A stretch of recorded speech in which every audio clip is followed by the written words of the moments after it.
Good afternoon, everybody. Welcome to our Selecting an Option Strategy webcast, where we talk about different option strategies, kind of what market conditions are, and what types of strategies might be best in a certain kind of market we're in.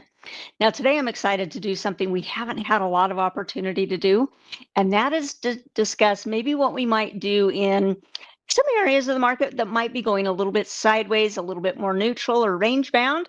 And we haven't had a chance to really focus on that too much. So I'm happy that we're going to be able to do that here today. Now, I hope you're following me on X. I'm Connie Hill CS, and I'll post educational content out in my account, maybe things I'm noticing with the market.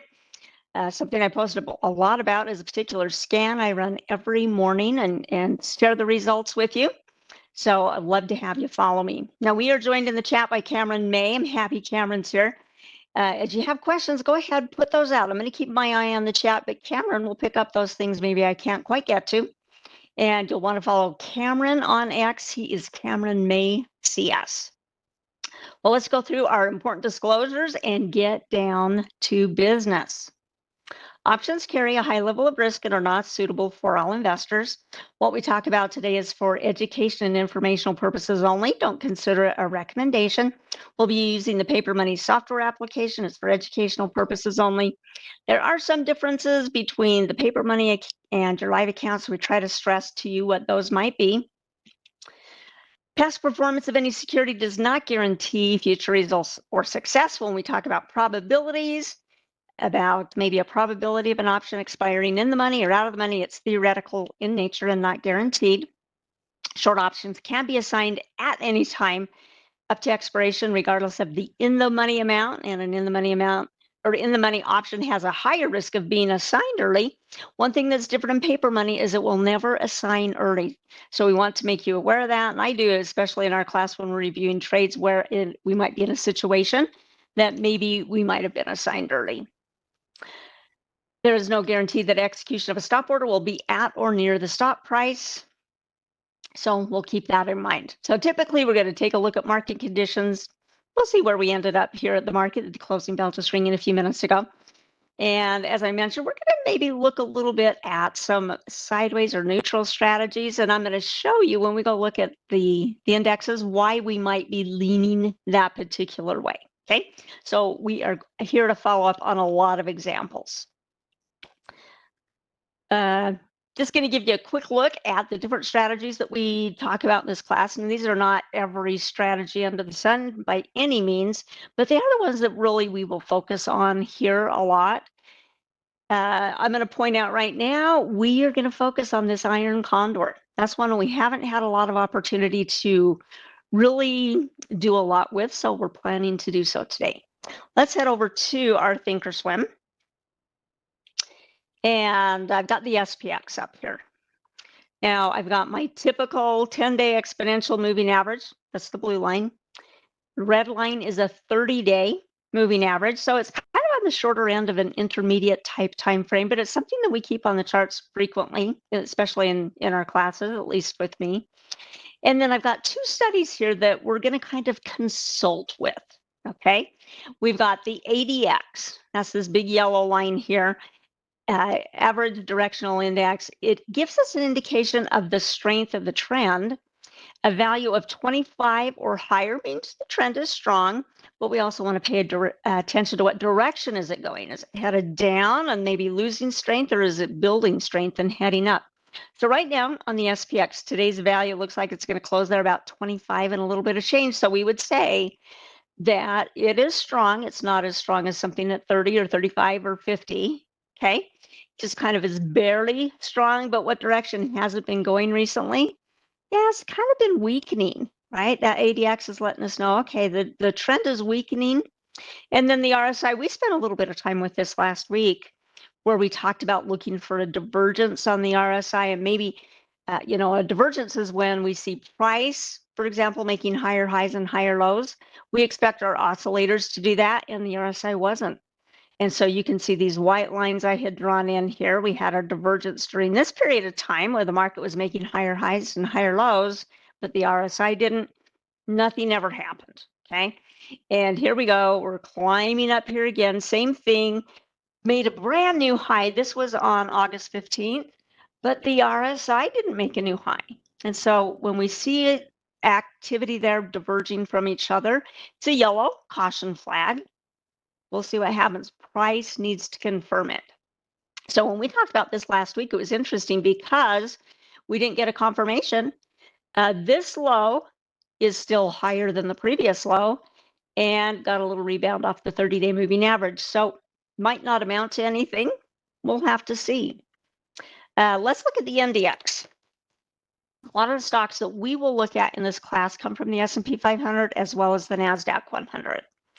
Similar type thing here, but NASDAQ's been a little bit weaker, right? It made this new high. That was on the 13th of August. And then the ADX line, you can see, man, it's dropping here. It had been up here. That looks like about a 26 reading, a 27 reading, a 27 reading. Now it's down here about 22. So more recently, that ADX line has really dropped. So we'd say, nah, it's not really trending strong like it had been previously. Same thing here on the RSI, where we're seeing a little bit of a divergence because as the stock or the index made a higher high here, the RSI didn't. So again, it just is the waving of the flag saying, hey, caution, things could be changing. But again, we want to wait for confirmation that that's actually the case, because sometimes a divergence can go on for weeks and weeks and nothing happens. But it might be indicating maybe a little bit of a sideways condition, a little bit of a range bound situation. Because we can kind of see on the NASDAQ, yeah, it's kind of ranged here between 22,933 and maybe up here, what, 23 and some change, maybe kind of getting stuck in a little bit of a sideways pattern. That's kind of what we're seeing on the SPX as well here, is just, yeah, it's been grinding higher. It made this high, but it's kind of stuck in a little bit of a range. So that's why we're going to explore a little bit here with the Iron Condor strategy. How many of you, I'm curious, trade the Iron Condor strategy? It is a combination of two trades. It's a combination of a short put vertical and a short call vertical, both of them bringing in a credit. And we'll go into more depth as we look at some examples here, with the idea that maybe might stay a little bit, range bound. Maybe we could take advantage on a bullish as well as a bearish credit spread. So I am curious. Greg says, yeah, I have once or twice, many moons ago. Sometimes market conditions aren't prime for it. When we're trending in a market condition, it's probably not the first strategy that comes to mind that you might want to do. Diane says, only in paper money so far. I'm glad you're doing it in paper money. Yeah, good job, Diane, Jerry, John, great. Marcus says, yes, ma'am. Okay, I think that means you've been trading it. That's excellent, you guys. And there might be a lot of you that you're kind of like, I don't know about this strategy. I haven't really heard that much about it because we've been in strong trending conditions and we don't typically run to an Iron Condor for that type of a thing. So Ricebird says, market has been somewhat, yeah, that's exactly what I meant. It's going a little bit sideways, a little bit ranged down to a little bit, as Ricebird said. All right. Before we get into setting up some Iron Condors, I want to do some trade management with you, because this is a class where we put on lots of different strategies, and you might be practicing them in your paper money account. In fact, I hope that you are, as you're learning some of these strategies, doing them in your paper trade account so that you can be following up. You can see what's going on during the course of the week. You might have certain questions that come up that in our class, when we go and review a particular trade, you can ask your question about that. But if you're not, really trading it, you're not practicing with it, in your paper money account, it's hard to really learn all the lessons you might by doing a paper trade. Okay, so let's take a look here. First of all, first one we're going to look at here, we're going to look at a couple of trades we put on last week. Now, this is strategy. We put on a calendar spread, which is also can be for neutral type strategies. We did a put calendar, indicating maybe a little bit more biasness or bias to the bearish side of the market. When we looked at things, this is what things look like in our class when we put in our order. and then we got filled the next day. In this case, actually, the stock gapped up a little bit, so we got filled at a little bit nicer price than what we had initially put in on our trade. And what has the stock done since then? Well, it's just kind of meandered a little bit. It's kind of being a little bit sideways here. It had a couple of decent sized bullish days, right?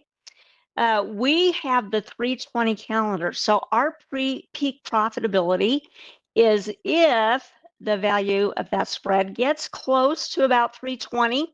Absolute peak is at 320, but it's kind of hard to really time that, trying to get it exactly when it goes there, although you can set alerts and other things and conditional orders. Let's just take a look at the values here, and then we're going to look at this one on the risk profile. So, okay, we're actually down a little bit now. Earlier in the day, we were up a little bit with this kind of having a little bit of a more bullish candle today. We're down on the trade a little bit, but you know, it's not that far out of the woods. 350 is where it looks like it closed today. We needed to drop about 30 points, so that is a sizable move. If we come over here to the analyzed trade, and I had loaded this up in here earlier, MSTR is the ticker symbol, and I have it showing here. Instead of show all, I just have it hiding simulation, so it is only showing us our positions. Okay, so that's why that's selected that way. And this is giving us the trade right now. Okay, our expiration on this, the day after options expiration, is September 6th. And then down here, we've got today's date. And as the trade progresses, you can come out here. You can adjust this calendar if it doesn't keep up with what's going on. And so as of right now, this is kind of what it's looking like. So yes, our peak profit's going to be up here at the 320. And if you look down here in the bottom left-hand corner here, it'll tell you what the value of that spread is if the price of the stock is at a certain point. So for example, right here, we're at our max loss area of about $500 at options expiration. Could end up being there, right? So $500 here. If I come over clear to this side, we've got to go out a little bit more to get exactly to $500. That's $499.80. Okay, but essentially that's what the max potential loss could be here. So we have a potential profit here of about $918. Now, currently the stock is sitting where at I told you 340, right? So it's got to move a little bit for us to get in to this turquoise area more so that we can hopefully become more profitable in this particular trade. So we do really need the stock to drop down a bit, but we've got time. 10 days on our short option is when that expires, and then we've got 2 more weeks after that for our long option. And so we're going to see if we can't watch it and see maybe if we can catch it. Maybe we don't catch it at peak profitability, but maybe in a range here that you feel good about taking profits on if indeed it goes there. I obviously don't know if it's going to go there, but we're hoping that it does and that we have time to try to capture that. So one thing we might do here, if I go back to the charts, is let's put an alert on at 320. Okay, so I'm going to put my mouse about that area. I'm going to say create alert, and let's see if it gets at or below. And I'm just going to top this off here at 320. Okay, and then I want it to send me an alert, let me know about it. Sometimes people might, when they're managing this trade and they're getting down in time where they're like, okay, I'm at a point I really want to take some profit, they might consider putting in an order to get out of the trade based on the condition that the price of the stock goes to that 320 strike price. Okay, so there's a lot of ways that you can work with it here. We don't really know what the value of the spread would be at that point.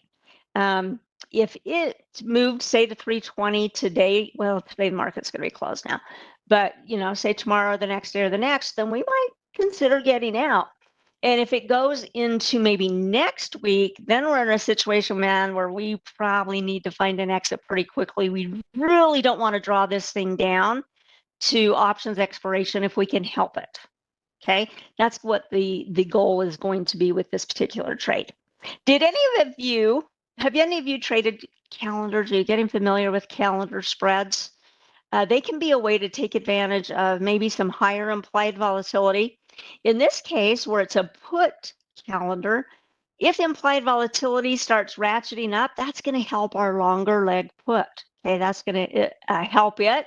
And it's the one that has a little bit more time. So maybe we can capture some of that volatility in the option that expires in 10 days. Okay, but would want to be out hopefully sooner than that. Okay, let's take a look at Boeing. On Boeing, we spent a couple of weeks ago, maybe it's been a little bit longer than that. Let's see, August 7th, August 6th. So 3 weeks ago, we spent some time talking about where you feel comfortable. Where is your comfort zone with certain verticals? And are you comfortable being a little bit more aggressive or a little bit more conservative? Are you comfortable with less time or more time? And so we put on 4 different spreads. Now, normally you're not going to do 4 spreads, right? You're just going to pick which one you're going to go with. But we wanted to do a little bit of experimentation here. Now, what I've drawn in on the chart, and I'm going to kind of zoom in here, is I've written down what each of these trades are and where the short leg is. So we have 2 short put verticals. One's got a short leg here at 215.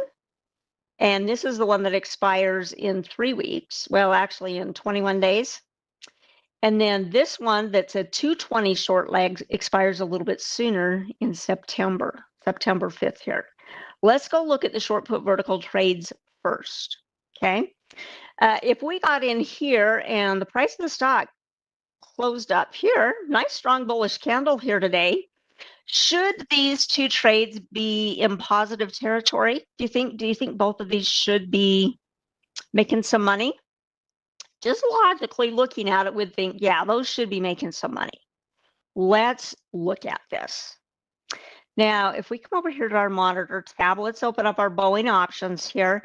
And we really didn't put exit orders on it because we wanted to do some comparing.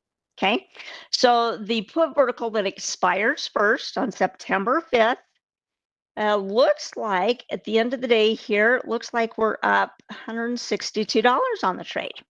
Okay, that's nice. Let's compare that to the options that expire on September 19th. Short put vertical here. The strikes are slightly different, okay? Profitability on this one right now is at $77.50. So the one that's kind of highlighted in blue there that's up $162 at this point is actually getting into a zone where maybe somebody might be considering taking some profits. We brought in $1.85 on that credit spread. It's down to 23 cents. Ooh, what do we suppose? Let's do some quick math here. What is 23 cents divided by $1.85? That's 12%. That's 12% that's left of that spread.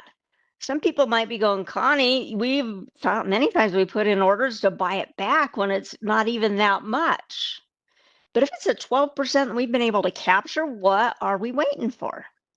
Okay, so some people might have that approach. Let's compare that to our put spread here. We collected $1.30. And it's down nicely for us. It's down there. It's at 52 cents right now. Let's do the same thing. 52 cents divided by $1.30 is about 40%. Okay, so we've been able to capture about 60%. 40% is left. When options get to that point where they're decaying more rapidly, sometimes that's when we see a difference in trades like this, where we see one accelerating, capturing the time decay more quickly because there's not as much time left, right? The fire is hotter, the theta is bigger, burning that time value than what it's doing this one, where it has about 24 more days. Okay, so could we take profits here? Yeah, we absolutely could. Okay, I'm not going to make that decision here. I'll probably do some cleanup after our class is over. I probably really will clear out this trade, but I want us to be able to see it for a period of time. And it's done that for us. Now on the call spread, this too was a bullish call spread. one September 5th, the other one September 19th. So this is the shorter dated one here. When we got into this trade, we paid $1.90 for it. And the value of that spread right now is just a little bit over $4. So it's making good progress in terms of a percentage here. We are up about $215 in it. Could this one be at a point? Let me get on the right row. At a point that we're like, maybe that's getting close to wanting to take some profits there, right? If we took 405 minus 190, that's going to give us what, about 210, 215, maybe 205. A little bit over 2. Okay, it's going to be a little bit over 2. So we're a good distance of the way there. Now let's look at this one that has more time. Is it going to be as profitable? Possibly not. Okay, it's still profitable because of the moves that the stock has made for us. So on this one, it's gone from 280 to 375. So this one's grown about 95 cents worth. And it is, you know, we could get out here at $95, so we could get out at a profit there. But I guess the key on this one is that the stock went the way we wanted it to. And time's expiring rapidly, more rapidly in half of those trades than the others. And those seem to be the ones that are profiting right now. Now, it doesn't always necessarily go this way. It could be something that just like bobs along going sideways. And we've had some trades like that it just doesn't move a whole lot. And the credit spread's okay, but the call spread, that long vertical, sometimes it's just kind of like barely hanging on, right? Because the stock really didn't make a move. And the way we set up long vertical, sometimes we do want it to make a move. Now, any questions on BA? We had 4 trades going on there. That's a lot of information to download on you. But I hope that you're maybe following the logic so that you can decide for yourself where your comfort zone is, right? You don't have to always be at the short end as far as the time frame goes. You can have more time. And some of it might depend on how much time you can dedicate to monitoring the trades.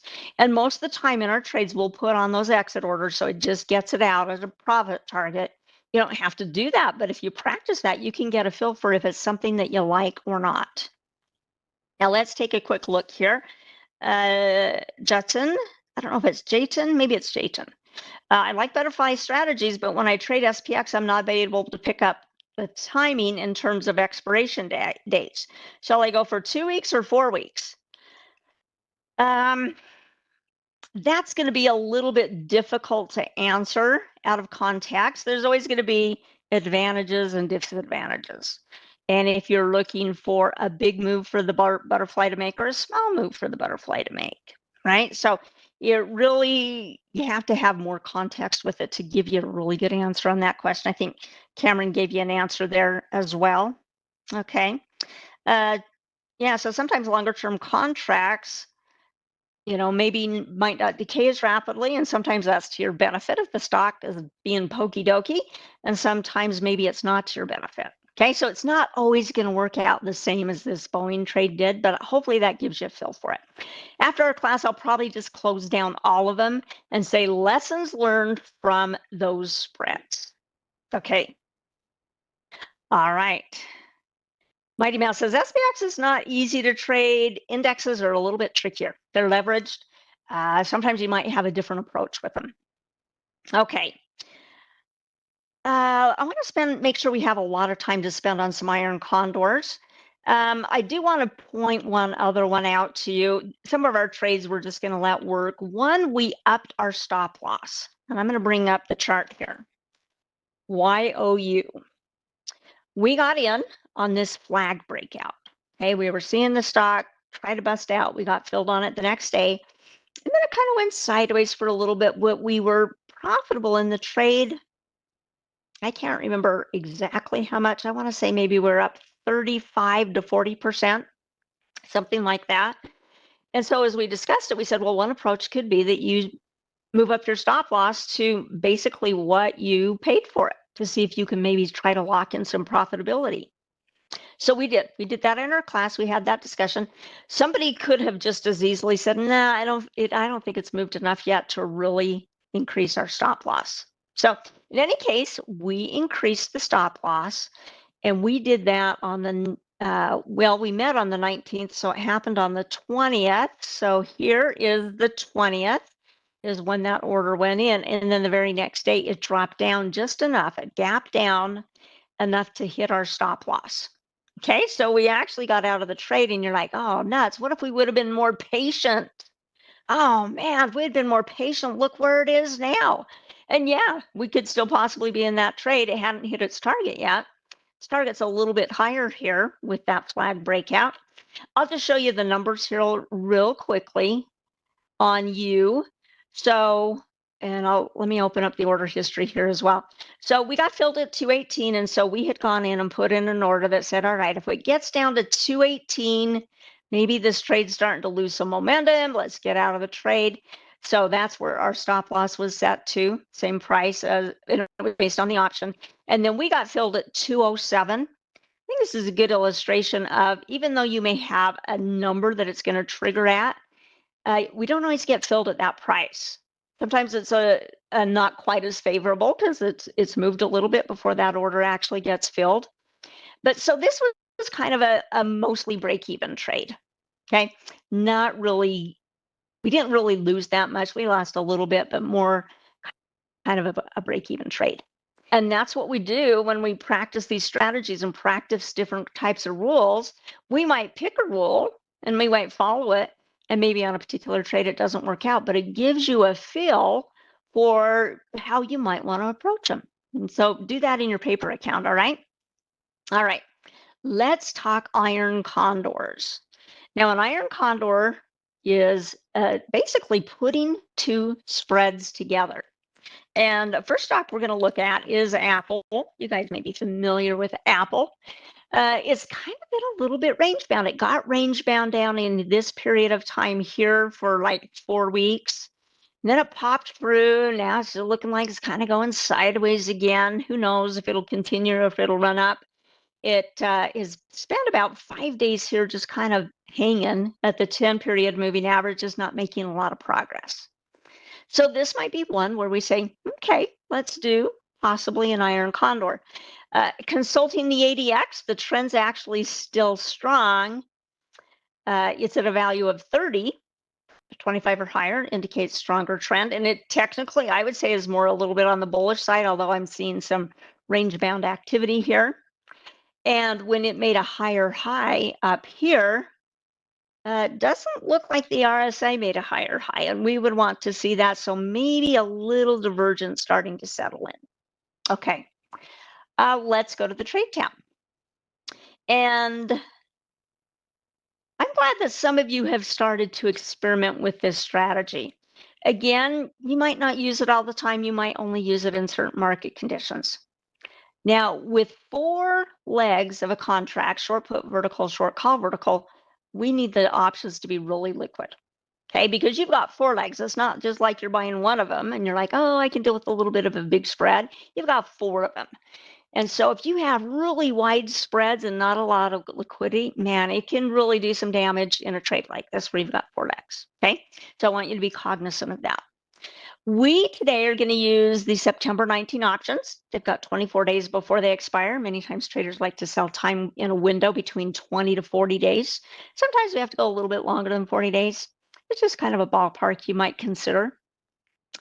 And because we're putting on 2 of these trades, we're going to bring in 2 credits, we might adjust our rules a little bit.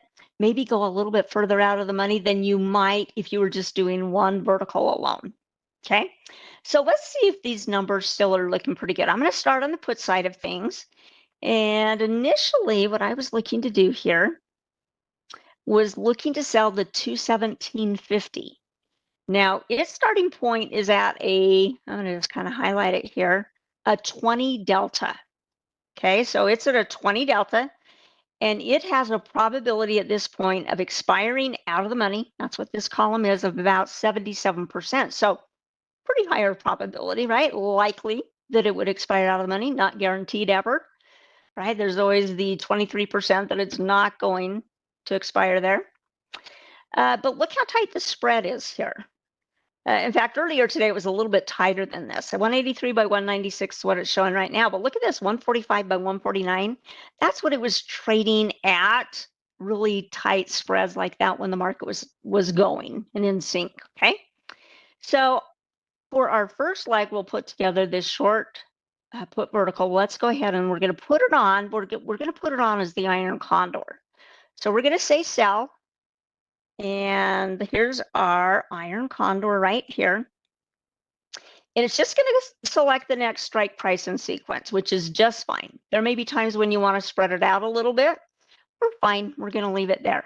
But it really doesn't know what we want on the call side of things. It just kind of goes out in more strike prices because it doesn't really know, right? We're going to go in and fine tune that. We're going to change those call strikes. So let's scroll down here a little bit. This one being a 20 delta, we could come down here and see, well, what's close to a 20 delta on the call side of things? And on the call side of things, probably the closest one here is going to be this 19 delta. Look at all this open interest. Oh, over 1,000 contracts when the day started. We've got more contracts on.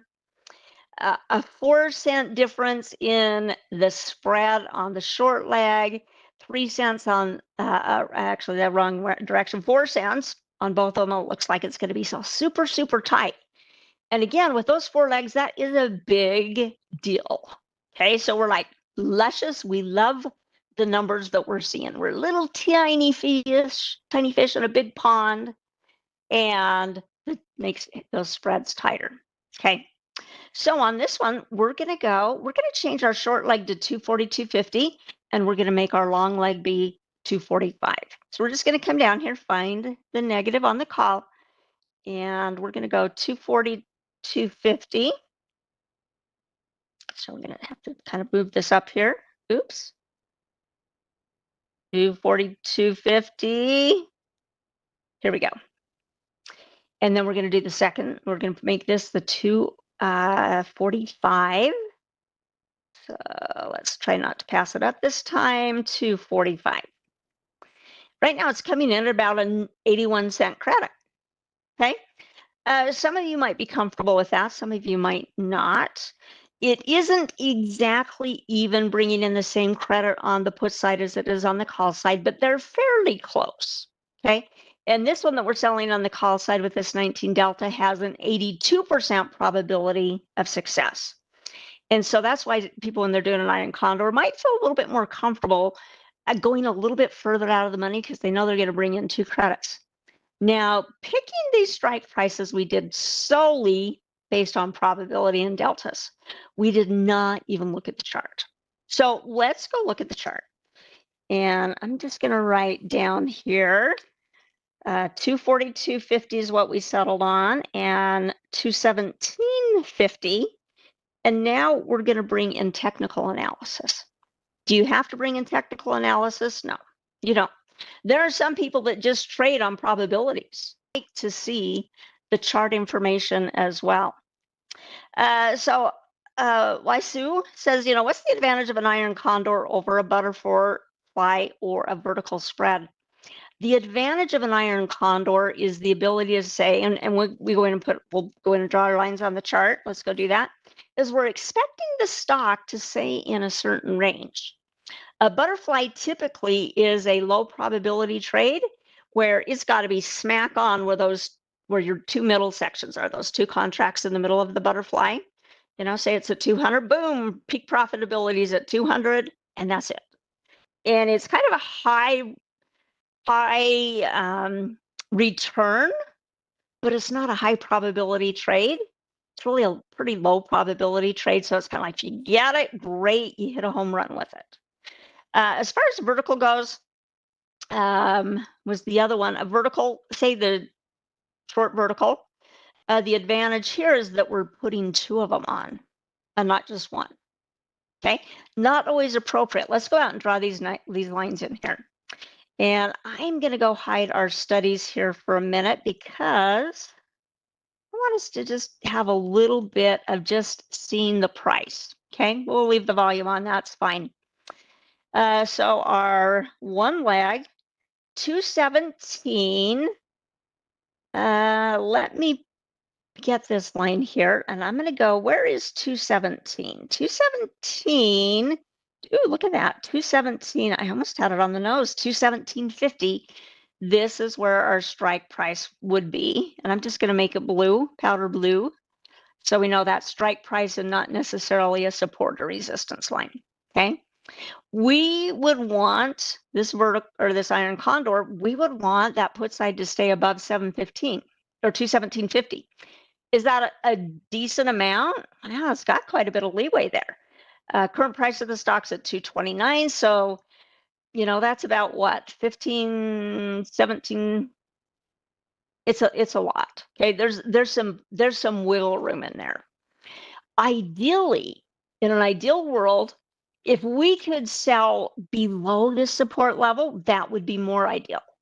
Okay, because then we'd have this little boundary here to say, okay, we want the stock to stay above there, and we've got this little barrier called support. Yeah, let's sell on the other side of it. So this one, not quite there. Now, Apple is sitting up here at a fairly decent high, 235 here. We're going to be selling the 242.50. So it hasn't been up here for a long time. Okay, so again, let's go draw the line in here. I might need to kind of bring that down a little bit more. 242 and 242.50. I'm pretty close. Okay, let's just make that 242.50. And we're going to make it powder blue again as well. And we'll know that's going to be our strike price there. Okay, so with this iron condor, we're saying it's been going sideways. We're going to expect it to still go sideways, right? We're going to expect it to just kind of rattle around in here. And if it does and it stays there, well, what was our credit? We were looking at a credit of 81 cents. What kind of a return is that? If we say 2.5 minus 80, what was that? Short brain. 81. Back here. 0.81. We are risking $1.69 to collect that 81 cents. Percentage wise, what's that return? Well, we'll go 81 divided by $1.69. That's about a 47% return. Now, sometimes if you're just doing a spread on its own, just the short put or the short call, you know, you might target a return maybe in the 30s somewhere. Okay, some people might look at the 40s or the low 20s. So this is kind of just a little bit beyond that range. Now, by options expiration, can the stock at options expiration, can the stock be both at 242.50 and 217.50? Not at options expiration, right? If it's going to go against us, it can only be at, you know, one or the other. It can't be at both of those places at once. In the case of the butterfly, when you're selling the butterfly, maybe you have your short wing or your short body right in here. And so you've got to like nail it right at that area versus this. And that thing can wander all over the place and we still could be profitable in this trade. Now, unwinding the trade, sometimes you might do it a spread at a time. Okay, so let's talk about this. And I'm going to encourage those of you that want to maybe understand, you know, an iron condor better, maybe do this example trade in your paper money account with me. Okay. Sometimes, and it's not always the case, but sometimes we might manage a winning side. So for example, let's suppose Apple comes up here and it's maybe putting some pressure up at the top area at that 242 area. Well, in the meantime, what's happening to our spread leg of the put side at 217.50? Well, it probably is in really good shape, right? We brought in whatever credit. We might be able to go back and buy that spread for peanuts. And we're like, so we've locked in one part of the trade. Just like we do sometimes with profit exits that we put in and we say, hey, this is what we're going to target. And if we hit that target, we're going to get out. So in this case, we might get out separate. And then maybe maybe it runs up a bit, maybe it doesn't, and then maybe it starts to float along down here and float along down here, and maybe it expires out here somewhere, or maybe it comes down and puts pressure down on this area. Well, maybe we've already got out of the trade. Maybe we went and bought it back when it was really cheap. Then this side of the spread is sitting really pretty, and maybe we go buy back that part of the spread for, I'm going to just call it peanuts, but basically a small amount. And therefore, we've locked in probably not 47% on the trade because we went and bought some back. So it's going to be a little bit lower than that. But many times that's how people will unwind this trade, is at a spread of the time. Now, it could be that it sits there and goes sideways for us. Happy campers are we. It just sits there and goes sideways and it's decaying on both sides. Oh, we just love it.